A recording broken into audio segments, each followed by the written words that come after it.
नमस्कार बंधुरा शम्पास kitchen with भुरिभोजे आपनादेर सबाइके स्वागत। आमी आज आतप चालेर गुड़ोर रेसिपि आपनादेर काछे शेयार करब। दोकानेर मतो बाड़ीतेई किभाबे आतप चालेर गुड़ो बानिये फेला जाय सेटाई आमी आज आपनादेर काछे शेयार करब। ठांडा पड़ेई गेछे, शीतकाले आमरा प्रत्येकेई नानान धरनेर पिठे बाड़ीते बानिये थाकि।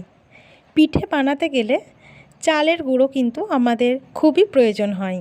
ताहले चलुन देखे नेওয়া যাক এই চালের গুঁড়ো আমরা বাড়িতেই কিভাবে বানিয়ে ফেলতে পারবো। 400 গ্রাম আতপ চাল আমি নিয়ে নিচ্ছি। এর মধ্যে দিয়ে দিচ্ছি জল। জল দিয়ে একবার আমি চালটাকে ভালো করে ধুয়ে নেব। একবার ধুয়ে নিলেই হবে, তার বেশি ধুয়ে নেওয়ার দরকার নেই। চালটা যেহেতু পরিষ্কারই রয়েছে আমি একবার একটু ধুয়ে নিচ্ছি।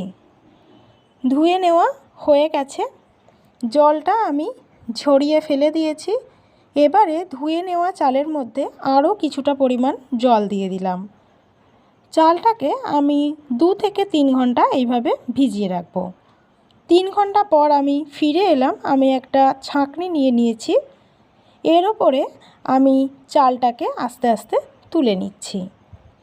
এইভাবে যদি চাল ছাঁকনির ওপরে দিয়ে রাখা হয় তাহলে চালের জলটা কিন্তু খুব সহজেই ঝরে যায়। আপনারা চাইলে এইভাবে ছাঁকনির ওপরে 1 ঘন্টা রাখার পর কোনো নিউজপেপার বা সুতির কাপড়ের ওপরেও চালটাকে ছড়িয়ে দিতে পারেন।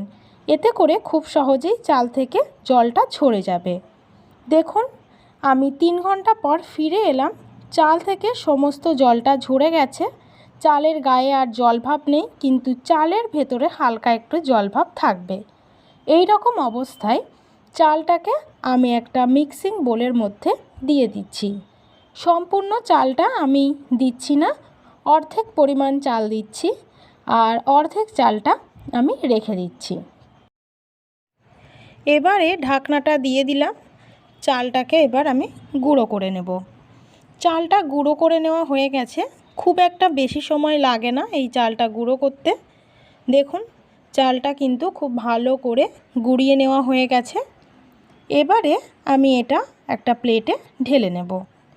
যদি চালের মধ্যে হালকা একটু দানা দানা ভাব থেকে থাকে তাহলে আপনারা এটাকে একটু চেলে নিতে পারেন। যেগুলো দানা দানা ভাব থাকবে সেই দানা দানা ভাবগুলো আলাদা করে রেখে দিয়ে সেটাকে আবার মিক্সিং বোলের মধ্যে দিয়ে একটু গুঁড়িয়ে নেবেন। তাহলেই কিন্তু এটা একদম পারফেক্ট চালের গুঁড়ো রেডি হয়ে যাবে। এবারে এই চালের গুঁড়োটা আমি একটু রোদে দিয়ে রাখব, কারণ এর মধ্যে হালকা একটু জলো ভাব রয়ে গেছে। যেহেতু চালটা ভেজানো ছিল, চালের মধ্যে হালকা একটু জল ভাব ছিল, তাই এটাকে একটু আমি রোদে দিয়ে রাখব। চালের গুঁড়ো আমার সম্পূর্ণ রেডি হয়ে গেছে। তাহলে দেখলেন তো বন্ধুরা, কত সহজেই বাড়িতে চালের গুঁড়ো বানিয়ে ফেলা যায়। তাহলে আপনারাও বাড়িতে এইভাবে চালের গুঁড়ো বানিয়ে ফেলুন আর অবশ্যই আমাকে কমেন্ট করে জানাবেন কেমন হয়েছে। আমার ভিডিওটা যদি আপনাদের ভালো লেগে থাকে তাহলে লাইক করুন, কমেন্ট করুন, শেয়ার করুন। আর যে সকল বন্ধুরা এখনও পর্যন্ত আমার চ্যানেলটা সাবস্ক্রাইব করেননি তারা প্লিজ আমার চ্যানেলটা একটু সাবস্ক্রাইব করে দেবেন। আমি প্রত্যেক দিন আরও নতুন নতুন রান্নার ভিডিও নিয়ে আপনাদের সামনে হাজির হব। আপনারা সব সময় এভাবেই আমার পাশে থাকবেন। সবাই ভালো থাকবেন, সুস্থ থাকবেন। নমস্কার।